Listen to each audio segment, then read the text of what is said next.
2 месяца на канале не было видео вообще. Это очень плохо, YouTube не любит такие длинные перерывы, но у меня происходит некий переломный момент в моей жизни. Сейчас я снимаю видео с лицом, и до этого на моем канале не было вообще ничего подобного. 360 тысяч подписчиков, и я делаю каминг-аут. Я показываю свое лицо впервые, чтобы полностью изменить структуру своего канала. Я даже не знаю, куда правильно смотреть. На себя сейчас и видеть все свои движения, все свои жесты, или прямо в веб-камеру, заглядывая вам в душу. Но, надеюсь, со временем я как-то привыкну, и следующее видео будет выходить уже как-то более поставленный свет будет, более лучшие там движения, все такое. А сегодня у нас будет видео о том, почему я скрывал лицо и откуда эти шрамы. Перед тем, как мы начнем, хочу попросить вас досмотреть видео до самого конца, потому что это видео самое важное, что происходило в моей жизни, потому что вот просто было до, и то, что будет после, это уже все, не изменить. Теперь вы будете видеть эту рожу постоянно, и если первое видео зайдет плохо, я обижусь, разочаруюсь, пойму, что это не мое, и уйду нахуй с ютуба на завод. Сегодня я вам расскажу, откуда эти шрамы, что с моим лицом, как я страдал целых 8 лет, и почему в некоторых ситуациях не стоит слушать своих близких. Видео будет очень интересное, познавательное для вас, поэтому давайте начнем. Это переход, короче. Когда мне было 12 лет, у меня начали появляться первые прыщички на моем лице. Они начали появляться на височной области моей головы, и тогда я начал бить панику. Наверное, как и все подростки в этом мире, спрашивать у родителей: мама, что со мной не так, я что, умираю, что за болезнь, помоги мне. Как и всем, да, в том числе и мне, сказали, что это переходный возраст. Париться по этому поводу вообще не надо, оно у тебя само собой пройдет. Да и в принципе, смотря на сверстников, у которых тоже были какие-то такие проблемы, я понимал, что в принципе это норма и ничего страшного. Это было моей самой главной ошибкой, хотя я был маленький и винить в принципе никого не надо было, потому что действительно это был переходный возраст. Через какое-то время, если честно, я совсем не помню по датам, но пусть будет полгода, прыщи с висков начали прибираться на лоб, и у меня был такой тупо шлейф на весь лобешник, и единственным решением этой проблемы я нашел то, что я могу отрастить себе челочку, и она выглядела не как сейчас вверх и назад, а просто была челочка, я был похож на какого-то эмаря. Если честно, это выглядело не очень, но зато прыщей не было видно. Тогда мне до сих пор все толдычили, что ну, это переходный возраст, в принципе, тебе ничего делать не надо, жди, оно само собой все пройдет. Так я и делал. Через какое-то опять время у меня прыщи начали появляться не только на лбу, а начали появляться на нижней части лица. У меня под глазами здесь вот была такая прям полоса из прыщей. Конечно же, я уже тогда начал очень сильно волноваться, потому что это уже никак волосами не закроешь. Начал гуглить, в тот момент уже был интернет, кажется, как эту проблему решить. Там какие-то были народные средства, очень сложно, нихуя не понимал, тем более у меня таких ингредиентов не было, чтобы все это наколдовать. Начал видеть рекламу мазей и просить маму у меня их купить. Она уже тоже понимала, что это ненормально, прыщей у меня как-то становится очень много, на лбу, на висках и под глазами начали появляться.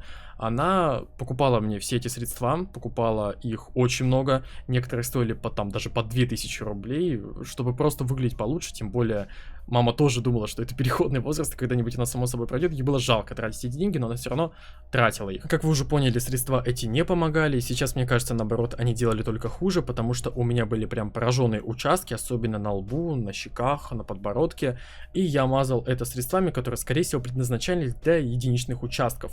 А у меня это получалось, я намазал, и у меня еще больше стало покраснений. Конечно же, ничего хорошего из этого не выходило. И мой вам совет: не занимайтесь самолечением. Во-первых, гигиена, мыться дегтярным мылом. Вообще дегтярное мыло охуенное мыло, я это узнал, когда вот, собственно, со своей проблемой. Мойтесь дегтярным мылом, оно классное. Также обязательно, если у вас есть какая-то проблема с кожей, просто запрягайте своих родителей и идите к дерматологу. Он вам скажет, расскажет, переходный возраст, непереходный, наследственное, генетическое или что вообще с вами происходит. Иначе будете жалеть так, как я, потому что у меня все вокруг говорили, что никуда тебе идти не нужно, с тобой все хорошо, это переходный возраст, жди, само все пройдет. Единственная мама у меня понимала, что это какая-то ебанина, предлагала мне не раз пойти к дерматологу, и я как дурачок, блять, отказывался, потому что я, ну, типа, боялся опозориться у дерматолога, типа, смотрите, что со мной, блядь, что со мной делать, нахуй. И тупо из-за своей настырности я никуда не хотел идти, дальше занимался самолечением, какие-то способы пытался искать, просто правильно питаться не помогало. И уже примерно к концу окончания школы я был полностью усыпан весь прыщами. Это пошло не только на лицо, а также на руки, как можете заметить, у меня до сих пор есть какие-то покраснения, это типа шрамы, рубцы. Также пошло все на шею, и тогда Я уже начал носить рубашки, потому что они воротником чуть-чуть закрывали, а дальше все пошло на спину, и там начался полный пиздец. В подростковом возрасте я начал конкретно заниматься спортом, потому что с лицом у меня не вышло, пусть буду хотя бы в хорошей физической форме. У меня был друг, который постоянно ходил на турники и звал меня. Тогда я прям хорошо все мог делать, у меня прям потянулась моя физическая форма, но, как вы знаете, из-за выработки тестостерона у парней начинают появляться прыщи. Как вы можете посмотреть на качков, которые прям конкретно качаются, сидят там на грече, у них вся спина усыпана прыщами, хотя у них вроде бы все нормально было до того, как они начали качаться. Но вот и я, не зная всего этого, начал качаться, у меня стало еще больше прыщей, которые теперь не только на шее, на руках, на лице, а еще и на спине. И тогда это начало приносить не только визуальный дискомфорт, а еще и физический. Я надеваю какую-нибудь футболку, мне больно. Я сплю на кровати, у меня остаются прям красные следы крови, гноя, из-за того, что у меня лопнул какой-то очередной прыщичек. Да, это неприятно, если вы кушаете, лучше прекратите.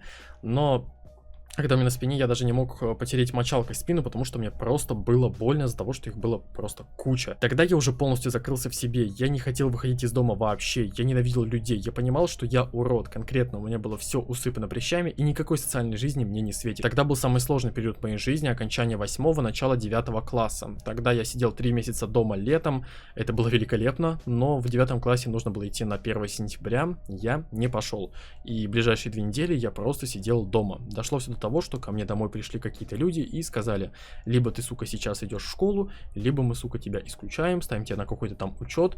Естественно, я не хотел никаких проблем, потому что проблема была только в моем лице, и я все-таки пошел в школу, думал, что сейчас будет какой-то пиздец, на меня будет косо смотреть, я не смогу учиться, и вся моя жизнь пойдет по пизде, но нет, одноклассники отреагировали на меня абсолютно нормально, никто и слова не сказал.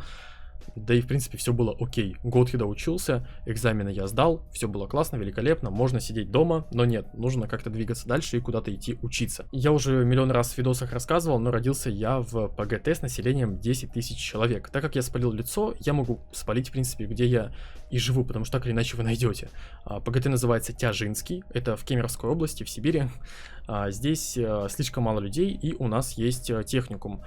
Туда я пошел, естественно, на какую-то профессию, социальный инженер или что-то там ЖКХ. Короче, связано с тем, что ты якобы ходишь к каким-то людям, что-то там пиздишь с ними. В общем, какое-то социальное взаимодействие. Я не помню, куда я пошел, честно. Это было очень тяжело морально. Представьте, человек, который не ходил на 1 сентября к своим одноклассникам, потому что боялся и стеснялся своей внешности. А тут нужно идти знакомиться с новыми людьми. Ты никак социально не взаимодействуешь с ними. Но я как-то переборол себя, поставил на линейке, у меня потряслись ноги, подражал голос, но я со всеми познакомился. Отличные ребята, ни слова не сказали про мою проблему. Вообще там даже девочка появилась, которой я понравился. Я охуел, что вообще так бывает. И тогда это придало мне неебической уверенности. И именно в том году, если быть точнее, то летом был создан этот YouTube канал Физспект, на котором вы сейчас меня и смотрите. И тогда к 1 сентября у меня уже как-то более был подвешен язык, я уже научился в принципе пиздеть, да и в принципе как-то число подписчиков придавало такой уверенности, что я приду и такой: здрасте, я ютубер, бля.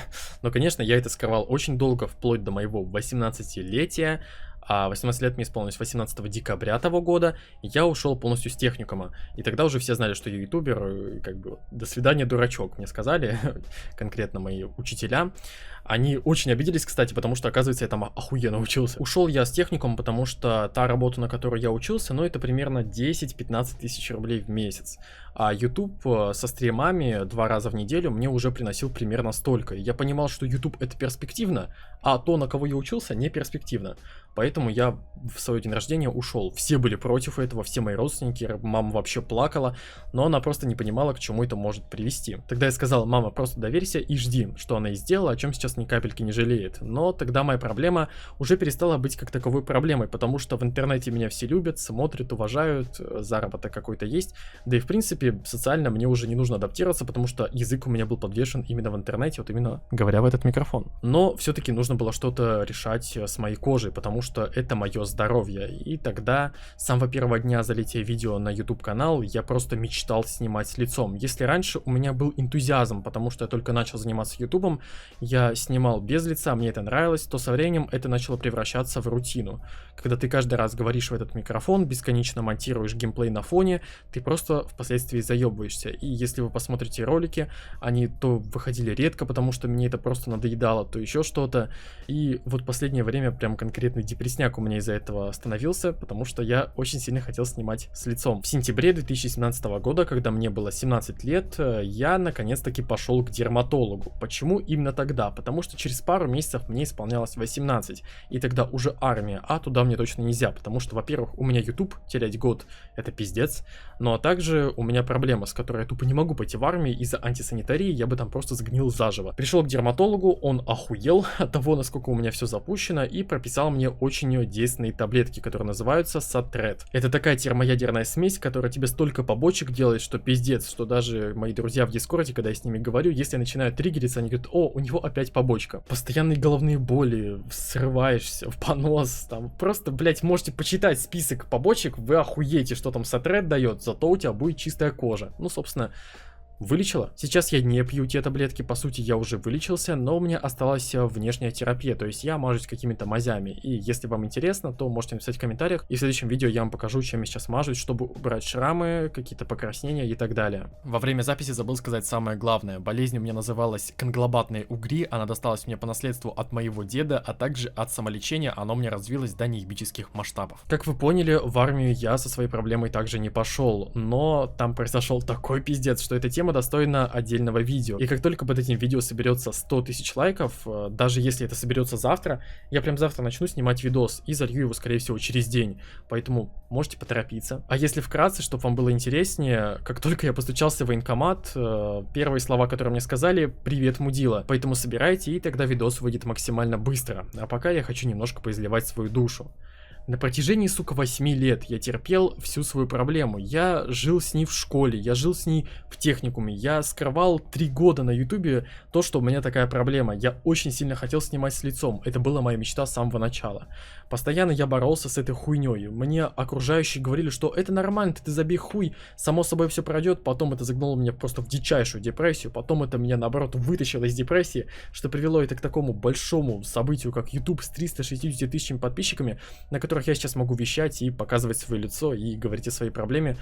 Я уверен, что вы меня поддержите, потому что вы — это именно те, кого я сплотил за 3 года, получается. Вы меня еще ни разу не подводили, и в такой важный период моей жизни, я думаю, вы тоже меня поддержите, потому что если после этого видео что-то пойдет не так, я, в принципе, уже не знаю, что мне делать со своей жизнью. Сейчас начинается новый этап моего канала. Обратного пути уже нету. Теперь Фиспект — это не аниме-аватарка, не геймплей на фоне, а лицо со шрамом. Спасибо большое за просмотр. С вами был Фиспект. Отдаю вам респект. И вот эта хуета пушистая тоже вам говорит пока. Да пребудет контент.